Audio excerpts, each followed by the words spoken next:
Hi everyone, welcome back to this channel. In this tutorial, I will show you how to catch the purple emperor like this in Heartopia. This butterfly has a unique wings or shape and beautiful colors like this.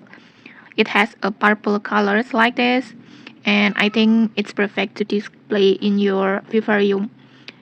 Like if you are a collector, you definitely don't want to miss this one. And where you can find it, this butterfly can found around the flower field, more precisely on the Whale Mountain at the weather sunny and rainbow like this. And for the time it except the 6 a.m. until 12 a.m. or it will not found at morning like this. And for the exact locations is on here.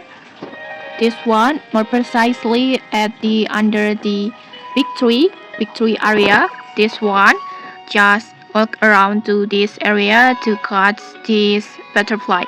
And to increase your drop rate, maybe I highly recommend using an insect attractor because this will boost insect spawns and make it easier for you to find the butterfly faster. And okay, that's it. If you found this helpful, don't forget to like, comment, and subscribe for more tutorials. Thanks for watching and see you.